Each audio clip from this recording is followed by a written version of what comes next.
Hello दोस्तों, आपका हमारे यूट्यूब चैनल में बहुत बहुत स्वागत है। तो आज हम किसी गोलीय पृष्ठ पे अपवर्तन के बारे में पढ़ेंगे, यानी किसी गोलीय पृष्ठ पर जो अपवर्तन का सूत्र है उसको आज हम अज्ञात करेंगे। तो हमने गोलीय पृष्ठ की एक ज्यामितीय आकृति बनाई है जो आपको बोर्ड पे दिखाई दे रहा है। तो एस पी एस डैश करके जो हमारा गोलीय पृष्ठ है, ये N1 जो N1 क्या है, यहाँ पे निरपेक्ष अपवर्तनांक है। जो विरल माध्यम है यहाँ, तो ये विरल माध्यम का क्या है, N1 निरपेक्ष अपवर्तनांक है। और ये N2 जो है सघन माध्यम का निरपेक्ष अपवर्तनांक है।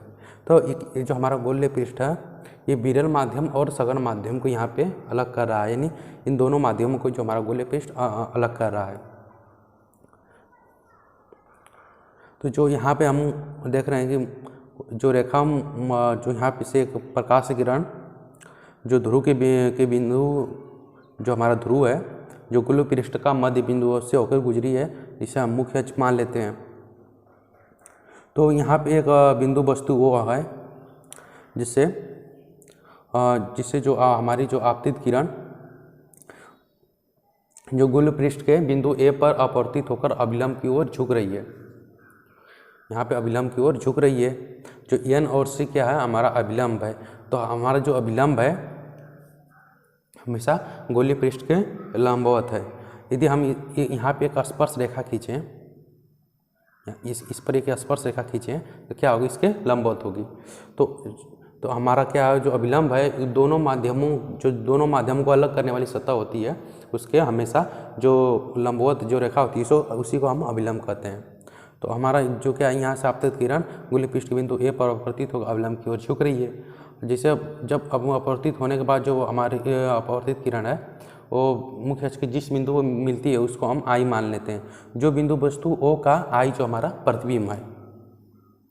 तो यहाँ पे जो हमारा आपतन कोण है, जो आपतित किरण के और अभिलंब के बीच में बना है, आपतन कोण हमारा आई है। और जो यहाँ पे देख रहे हैं, जो अभिलंब और अपवर्तित किरण के जो बीच में बना है कोण, उसको हम अपवर्तन कोण कहते हैं। जो हमारा ये कोण है वो हमारा अपवर्तन कोण है। तो क्या होता है, जब भी हम दूरियां जब नापते हैं जिस वस्तु प्रतिबिंब की, तो हमेशा क्या ध्रुव से नापते हैं। तो यहाँ पे हम दूरी जब नापेंगे तो ध्रुव से नापते हैं। तो यहाँ पे वस्तु की दूरी -u लिए, इसलिए लिए हैं -u कि हमारी जो वस्तु की दूरी हम नाप रहे हैं ध्रुव से, तो हमेशा आपतित किरण के विपरीत दिशा में नाप रहे हैं। जबकि इस तरह प्रतिबिंब और त्रिज्या की जो दूरियाँ हैं वो धनात्मक है, क्योंकि वो आपतित किरण के दिशा में नापी जा रही है। यहाँ हम देखते हैं कि जो हमारा मुख्य अक्ष और अभिलंब के बीच में जो आपतित किरण के बीच में कोण बना है, इसको अल्फा, जो त्रिभुज AOM बना है इसको हम बीटा और इसको हम गामा मान लेते हैं। जो AMC में जो हमारा ये त्रिभुज है इसको बीटा, और जो AMI में जो हमारा त्रिभुज में जो कोण बना है उसको हम गामा मान लेंगे। जो हमारा आपतन कोण होगा, तो हमारा त्रिभुज AOC में अल्फा और बीटा का क्या होगा, योग होगा। त्रिभुज C में क्या होगा, हमारा अल्फा और बीटा का क्या होगा, योग होगा। तो यहाँ पे जो आपतन कोण होगा अल्फा और बीटा का योग होगा। अब हम बात करेंगे अपवर्तन कोण की। तो यहाँ पे अपवर्तन कोण क्या है, हमारा आंतरिक कोण है, और जो हमारा जो आपतन कोण है वो बाह्य कोण है, और ये हमारा अंतर कोण है, यानी अंदर की तरफ जो कोण बना है उसको आंतरिक कोण बोलते हैं। ये हमारा बाहर की तरफ है।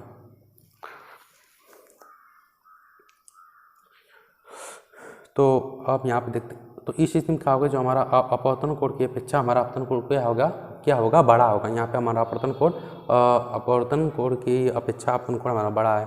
तो अब हम अपवर्तन कोण देखेंगे। तो यहाँ पे त्रिभुज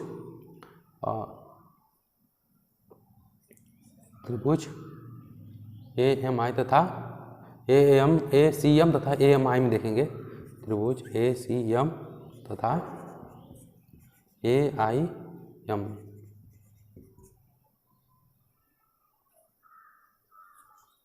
तो हमारा क्या होगा,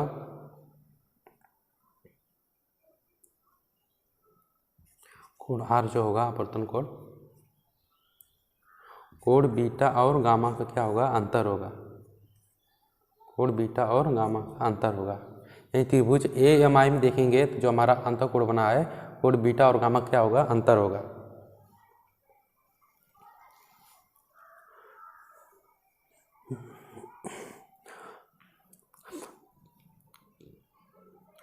अब हम स्नेल के नियम के अनुसार स्नेल के नियम प्रयोग करेंगे। यहाँ पे स्नेल के नियम के अनुसार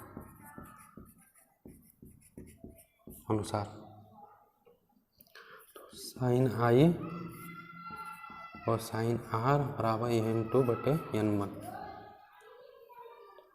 तो अब हम देखेंगे जो हमारा बिंदु जो हमारा यहाँ पे क्या आगे जो हम गोलीय पृष्ठ लिए उसका जो व्यास बहुत छोटा है, इसलिए जो हमारा बिंदु ए और एम ध्रुव पी के बहुत समीप है। यहाँ पर हम लिखेंगे कि बिंदु ए और एम ध्रुव पी के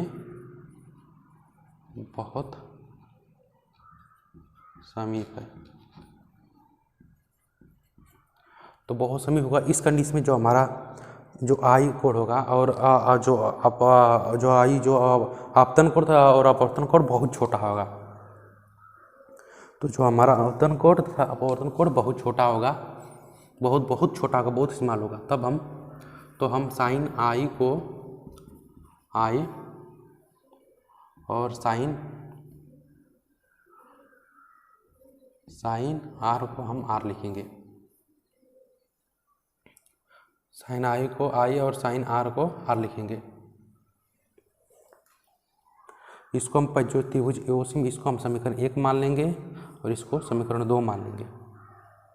तो साइन आई और साइन आर का मान जब रखेंगे तो हमारा होगा आई आर n1। तो n1 आई हो जाएगा इंटू आर होगा। इसको हम समीकरण 3 मान लेंगे। इसको हम समीकरण 3 मान लेंगे। तो हम जो अल्फा बीटा गामा इनका मान हम ज्ञात करेंगे। तो अल्फा का मान ज्ञात करने के लिए त्रिभुज AOM में जो हमारा tan अल्फा होगा, जो AM है, जो यहाँ पे A और M और MO देखिए हमारा लंब बटे आधार। तो हम लिखेंगे AM बटे MO। तब जान देंगे P जो ध्रुव P के बहुत समीप है, इसलिए हम इसको क्या करेंगे AM बटे PO कर लेंगे। अब त्रिभुज हम देखेंगे ACM में, त्रिभुज ACM जो हमारा tan बीटा है, tan बीटा वो हमारा हो जाएगा लंब जो यहाँ पे ये M है और M से इसको हम लिख लेंगे M बटे PC हो गया। और tan AIM देख लेंगे। अब यहाँ पे त्रिभुज AIM में तो जो हमारा tan गामा होगा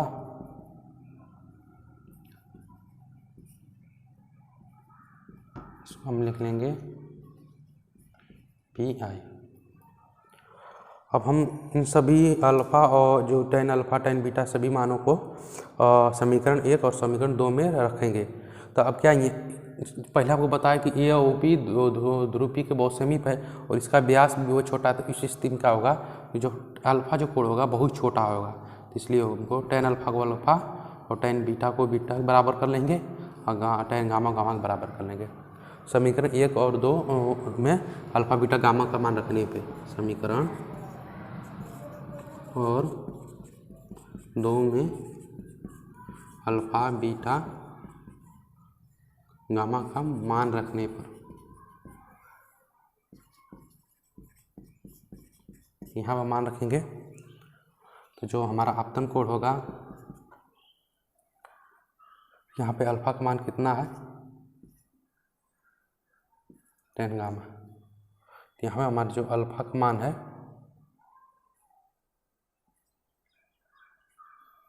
तो यहाँ पे जो हमारा ये हमारा tan गामा, तो यहाँ पर हमारा अल्फ़ा और बीटा का मान जो है यहाँ होगा M बटे प्लस 20 ये हो जाएगा। जो यहाँ पर अपवर्तन कोण का मान होगा AM बटे PC माइनस AM बटे PI। हम क्या करेंगे कि अब हम क्या करेंगे, यहाँ से एक रेखा खींच लेंगे। तो यहाँ पर आपतन कोण और अपवर्तन कोण का मान समीकरण 1 और 2 में रखने पर आपतन तथा अपवर्तन का मान समीकरण 3 में रखने पर आपतन कोण तथा कोण का मान समीकरण 3 में रखने पर 3 में रखेंगे AM प्लस AM बटे PC जो N2 है AM बटे PC माइनस M बटे PI हो गया।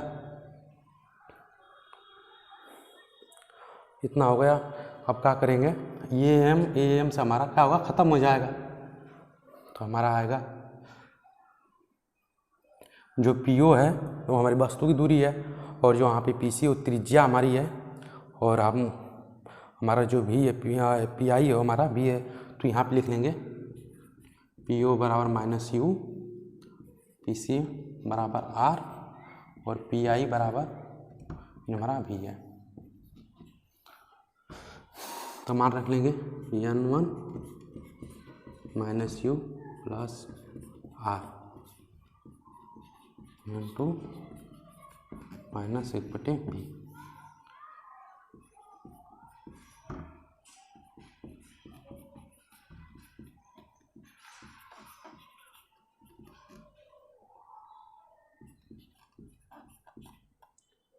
इसको हम जो पद हैं इनको हम आपस में क्या करेंगे, पक्षांतर कर लेंगे। तो N2 B minus N1 U, यहाँ पे हो जाएगा N2 R N1 R। अब यहाँ से हमारा जो फार्मूला आएगा गोलीय पृष्ठ अपवर्तन का, तो U बराबर N2 माइनस N1 बटे हमारा फार्मूला आएगा। तो हमारा जो फार्मूला आएगा 2 बटे B माइनस,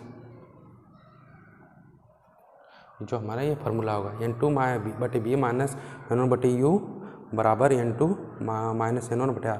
जो N1 और N2 है निरपेक्ष अपवर्तनांक है माध्यम के। हम एक चीज़ जानते हैं, जब हम विरल माध्यम के सापेक्ष सघन माध्यम का अपवर्तनांक निकालते हैं, जो हमारे विरल माध्यम के सघन माध्यम का अपवर्तनांक, तो N बराबर क्या होता है N2 बटे N1। जो N2 हमारा सघन माध्यम का अपवर्तनांक है, N1 हमारा विरल माध्यम का अपवर्तनांक है। तो क्या करेंगे, जब N1 का इसको हम समीकरण 4 मान लेंगे। तो जब समीकरण इसको हम 4 मान लेते हैं, तो जब यहाँ पे N1 की इसमें भाग दे देंगे तो हमारा यही समीकरण जो है कुछ इस तरह आएगा। N1 का भाग दे देंगे तो हमारा हो जाएगा N1 B माइनस 1 बटे U बराबर N माइनस 1 बटे R। ये हमारा आ जाएगा। ये क्या हमारा है, ये सघन माध्यम का अपवर्तनांक है, और हमारा ये क्या है, विरल माध्यम का अपवर्तनांक है।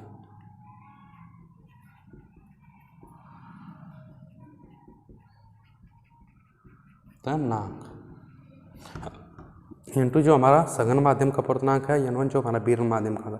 N1 से जब इस समीकरण में चौथे वाले समीकरण भाग दे देंगे तो हमारा कुछ इस तरह का फार्मूला बनकर आएगा। इस वाले समीकरण को हम इस प्रकार भी लिख सकते हैं।